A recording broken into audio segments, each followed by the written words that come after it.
নমস্কাৰ বন্ধুসকল, আপোনালোকক স্বাগতম জনাইছোঁ মোৰ নতুন ইউটিউব চেনেল দিগন্ত ভ্লগলৈ। বৰগছৰ আকৃতিটো নিজে নিজে লৈছে নেকি এনেকৈ? নিজে নিজে কেতিয়াৰ পৰা এনেকৈ আছে? বহুত দিনৰে পৰা। কি মন্দিৰ হয় এইটো? শিৱ মন্দিৰ। শিৱ মন্দিৰ। পূজাৰী থাকে নে নাথাকে? নাথাকে। শিৱৰাত্ৰি হ'লে মানে থাকি শিৱৰাত্ৰিত আহে। আৰু মানুহ চাবলৈ আহে নে? প্ৰকৃতিৰ বিস্ময়। আপোনালোকে গছ বহু দেখিছে, কিন্তু এডাল গছ যি তোৰণৰ আকৃতি লোৱা এডাল গছ আজি আমি দেখুৱাইছোঁ। শোণিতপুৰ জিলাৰ ঠেলামৰা অঞ্চলত এই গছডাল আছে। বৰ্তমান এয়া গছডাল মই দেখুৱাইছোঁ, এডাল বৰগছ, বিশাল গছ। এই বৰগছজোপাই তোৰণ এখনৰ আকৃতি লৈছে।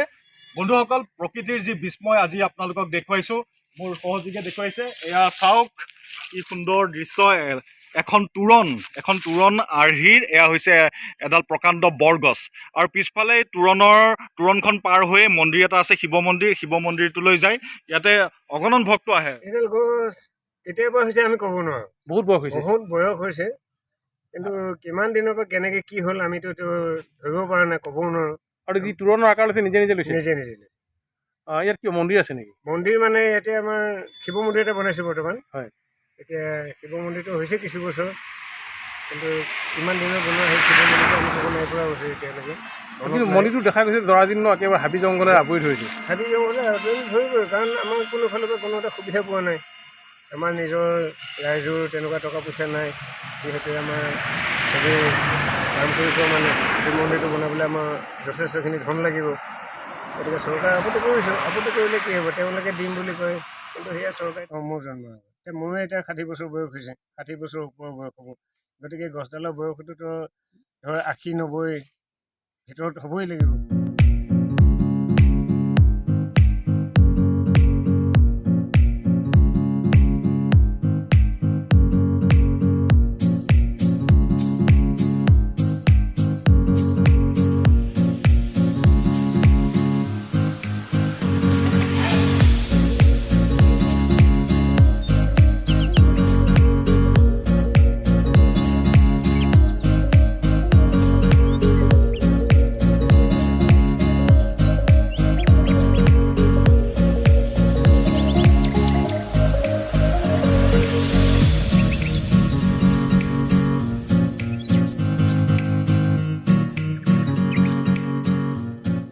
শোণিতপুৰৰ এই শিৱ মন্দিৰলৈ বহু ঠাইৰ পৰাই ভক্তসকল আহে, কিন্তু আজিও অৱহেলিত হৈ ৰৈছে এই শিৱ মন্দিৰ।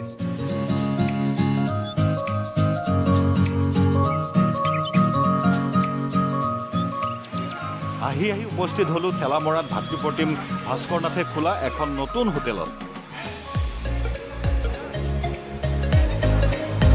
চাহ নেকি? এখন বিশেষ হোটেলত বৰ্তমান আমি উপস্থিত হৈছোঁহি, আৰু মোৰ কাষত দেখি আছে যিজন ইয়াৰ হোটেলৰ স্বত্বাধিকাৰী ভাস্কৰ নাথ। ভাস্কৰে বহু যুৱকৰ বাবে আচলতে আদৰ্শ হৈ পৰিছে। কাৰণ কিহৰ কাৰণে? নিজে ছাত্ৰ সন্থাৰ দৰে এটা জাতীয় সংগঠনক নেতৃত্ব দিওঁ শোণিতপুৰ জিলা সমিতিৰ ভাৰপ্ৰাপ্ত সভাপতি আছে। তাৰ পাছত কিন্তু ভাস্কৰে সুন্দৰ পদক্ষেপ ল'লে, নিজে হোটেল খুলি ঠেলামৰা অঞ্চলত অনন্য নাম দি এখন হোটেল খুলি আচলতে নিজে স্বাৱলম্বিতা হ'বলৈ চেষ্টা কৰিছে।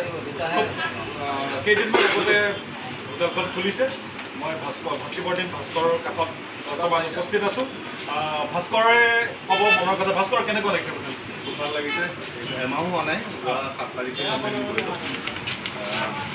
আৰু বিশেষকৈ কম দিনত ৰাইজে অনন্যক আদৰি লৈছে, আৰু আমি কিছু ইউনিক কৰিবৰ কাৰণে সম্পূৰ্ণ চেষ্টা কৰিছোঁ। কাৰণ আমাৰ এইটো অঞ্চলত কলপাত ব্যৱহাৰ নহয় কোনো হোটেলত। কলপাতত আমি দিয়াৰ ব্যৱস্থা কৰোঁ। খাদ্য সামগ্ৰীসমূহ আমি কোৱালিটি খুব মেইনটেইন কৰিছোঁ, আৰু এইটো শুদ্ধ সম্পূৰ্ণ নিৰামিষ। ইয়াত পিঁয়াজ নহৰু কোনো ধৰণৰ আমি ব্যৱহাৰ নকৰোঁ। যিহেতু সংখ্যক আছে ব্যক্তি, তেওঁলোকে যিহেতু নিৰামিষ আহাৰ বিচাৰে, আমি সম্পূৰ্ণ নিৰামিষ কৰিছোঁ। তো নিৰামিষ কৰাৰ বাবেই হয়তো বহু ৰাইজে আমাক আঁকোৱালি লৈছে।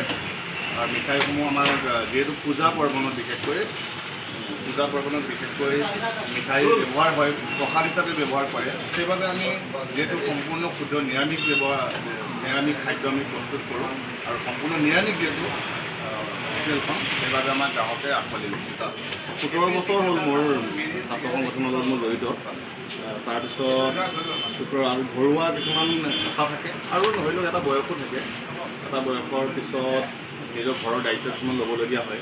যিহেতু এতিয়া বিয়া বাৰুৰ কথা আছে, নিজে প্ৰতিষ্ঠিত হ'ব লাগিব ব্যৱসায়িক ক্ষেত্ৰখনত। তেতিয়া নাই সেইবিলাক আমি এতিয়ালৈকে যিহেতু মা ঢুকাল, আজি মা ঢুকা 2 মাহ 2.5 মাহমান হৈছে। এবছৰলৈকে এইবিলাক ভাবিব নোৱাৰি।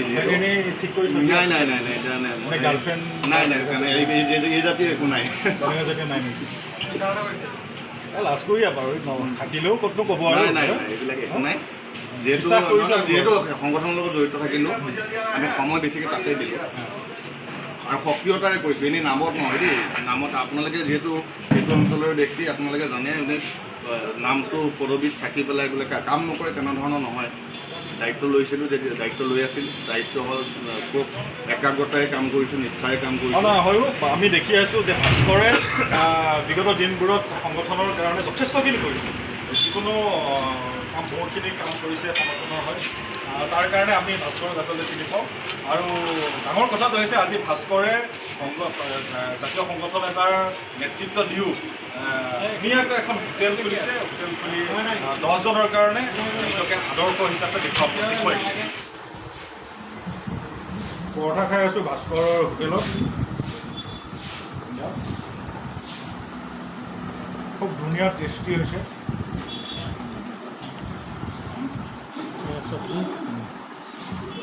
চব্জি দেই একদম টেষ্টি। ঠেলামৰাত আছে হোটেলখন, একদম ধুনীয়া, অনন্য হোটেলখনৰ নাম। হাইৱেতে আছে, অহা যোৱা কৰোঁতে এপাক সোমাই নোযোৱাকৈ পাৰ হৈ নাযায়। আমাৰ ফালৰ পৰাও ভাস্কৰলৈ অলেখ অযুত শুভকামনা থাকিল, যাতে দোকানখন ভালকৈ চলে, গ্ৰাহক আহক আৰু অতি সোনকালে যাতে ভাস্কৰে ছোৱালী এজনী পচন্দ কৰি বিয়া পাতিব পাৰে, তাৰ কাৰণেও শুভকামনা আছে।